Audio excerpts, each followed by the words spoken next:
I felt like I was gonna pass out while I was laying down. And I got to the point where it was essentially locked out.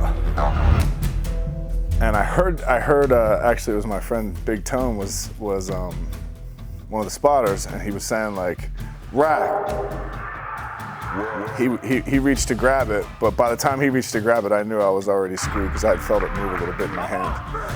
And once it started moving, that was it.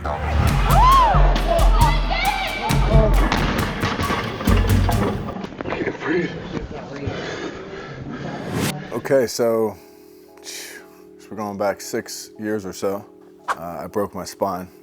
I broke, had to have two pieces removed from vertebrae, and part of a disc removed, and a root nerve also relocated.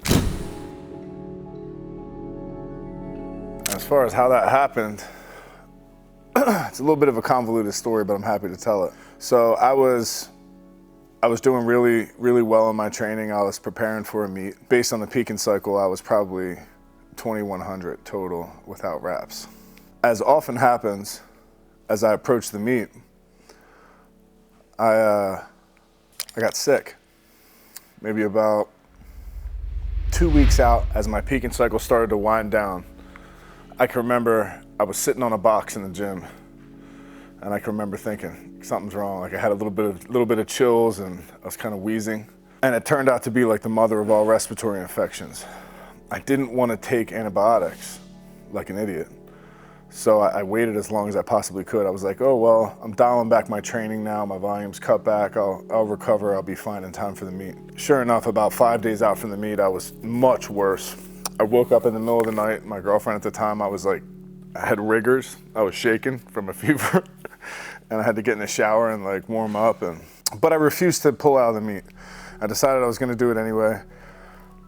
I made weight. I was way underweight. I didn't even have to do a cut. I was expecting to have to do like a 15-pound cut. So that was pretty significant in terms of like having a hard time getting food down. I just felt like death.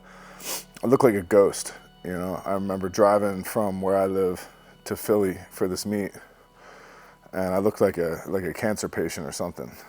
I made sure to get a bunch of sleep the night before, but on the day of the meet, I just wasn't there.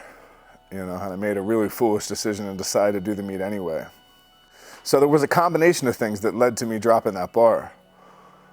The first thing that's crucially important was I didn't have wrist wraps. Something was wrong with one of my wrist wraps or something. I ended up not wearing wrist wraps, which I had previously dropped the bar on myself in a meet prior to this, a few years before that, with like 550 pounds, even more. And it was a result of not wearing wrist wraps. Right here! Come on, let way! Drive it! So you would think I would have learned my lesson, but like many other things, I had to really, really put my hand on the stove hard to figure out that it was hot. And so I did this meet. I ended up reducing I want to say my squat, I did like 90% of what I was supposed to do. And I was happy to have been able to do that. On bench press, I was like, I'm not sure how this is gonna go. I kept my opener where it was. I think I benched 500 pounds, smoked it, it was easy. And then I just said, I'm just gonna take 525. So I moved it up to that. And that went horribly wrong.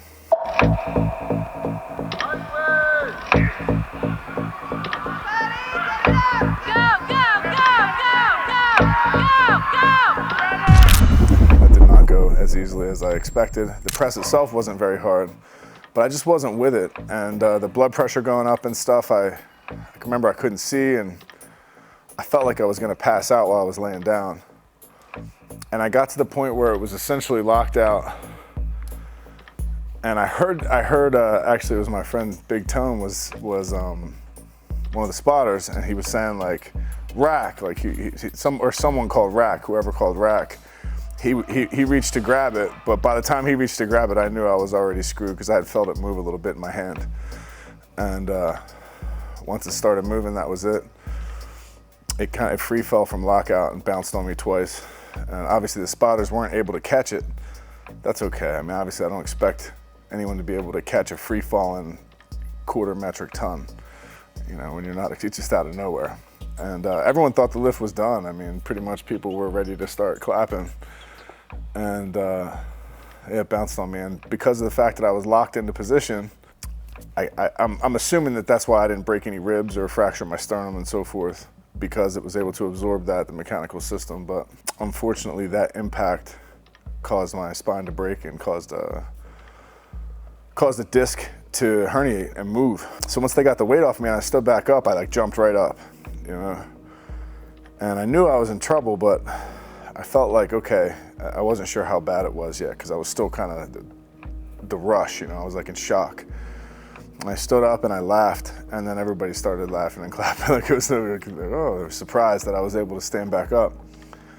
And what's crazy is I actually finished the meet. I just took like a token deadlift opener, whatever it took for me to get like 1,800 pounds at that point, which was, I knew that would qualify me for RUM, which I wanted to do. I was already on to the next meet in my head.